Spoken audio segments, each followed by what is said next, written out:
Well, I thought I'd do an 800-mile review on my Genesis GS29.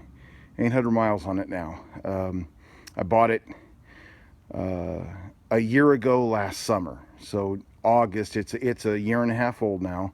It's not I didn't ride it at all. I bought it in July. I might have said August, July of 2015.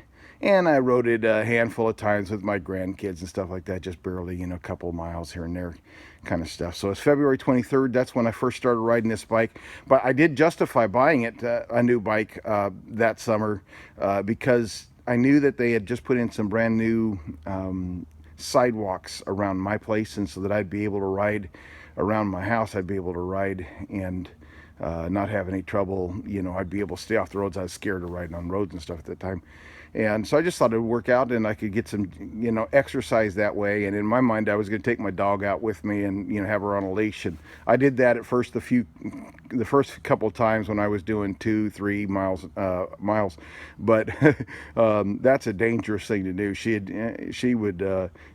Most of the time she just run alongside me. But once in a while there'd be an issue where she'd try to go around and the light pulled the wrong direction or something like that. Or I'd be getting ready to turn and she wouldn't turn, or she would turn when I wasn't ready to. Anyway, so 800 miles on it now. And just today, the couple of things I'll point out that I'm knowing that happened. So this is the brake on this side. Today you'll see this little gadget right here.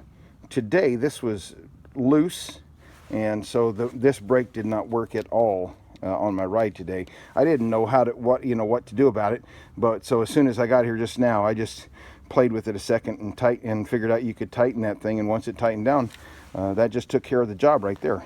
Took care of that.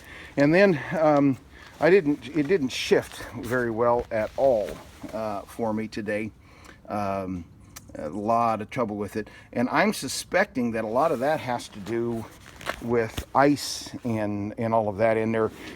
It yesterday got wet, and I did dry it off. I used an air compressor and blew it out as best I could, but I'm suspecting that it has to do with ice and just it needs a better cleaning inside those joints and some better lubrication inside the movable parts of that. And it stuck both directions, so it was not an issue of a spring or something like that.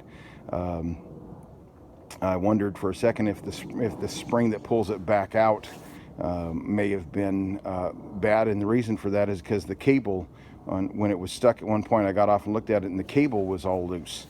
But it sticks both directions, so I don't think that's the issue.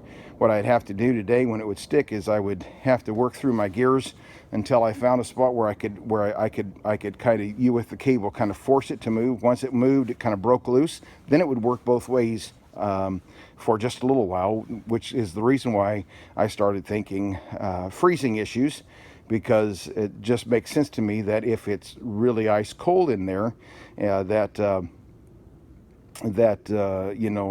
if there's a little bit of frozen stuff, gunk that could freeze, then after it sits for a second or two in this ice cold weather, that it would just freeze, and then I'd have to break it loose, force it loose before to move it again.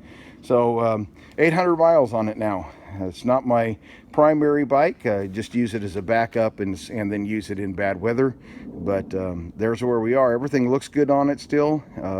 I would like to replace that seat with a better seat, but everything's working just fine with it.